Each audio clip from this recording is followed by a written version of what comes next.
This is the Cholo News Report for Thursday, 12 April 2018.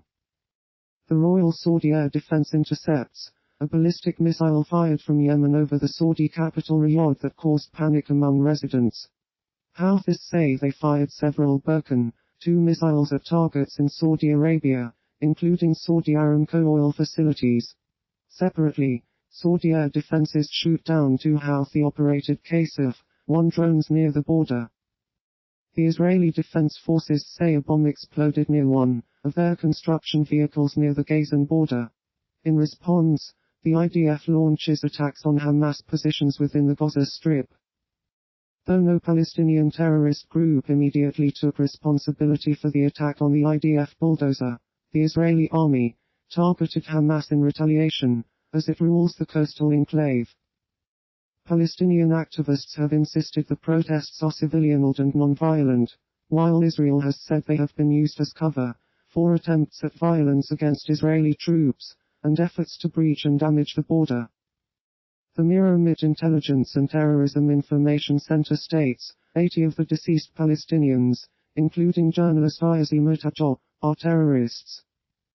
6 of the dead were both members of Fatah and involved in violent or provocative activities as part of the border standoff, according to the report and Mir-Mit Center Director Reuven Ehrlich. All 32 of the dead except for 2 were men between the ages of 19 and 45, and none of them was among the original civilian protest organizers, who were pushed aside by Hamas, Ehrlich told the Jerusalem Post. Tamer Abu Daqqa, a resident of Khan Younis, Gaza, claims he is the man shown on an unauthorized video taken by an Israeli soldier being shot by a sniper through the border fence. Daqqa rejects Israeli claims he was a ringleader of violence and says he was assisting wounded Palestinians. Israel said on Tuesday that while the army would take disciplinary action over the taping of the December 22 incident and dissemination of the video, the sniper had acted appropriately against a suspected ringleader of a riot at the Gaza fence.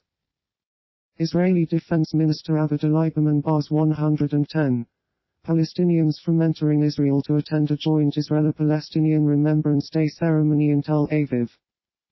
It was recently announced that Man Booker International Prize laureate David Grossman, who lost his son Yuri in the Second Lebanon War in 2006, would be one of the main speakers at the ceremony.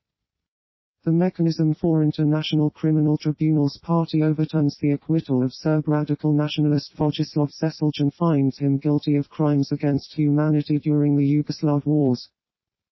In 2016, the judges cleared the Nationalist Party leader of 9 counts, including the murder and deportation of non-Serbs, a verdict that ignited outrage among victims.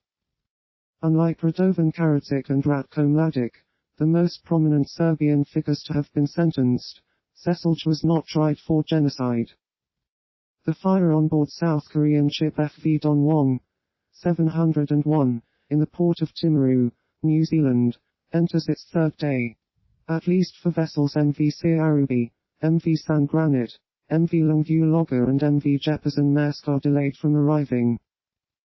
Fire and Emergency New Zealand are being careful not to sink a burning fishing boat as they try to extinguish a blaze at Timaru Port.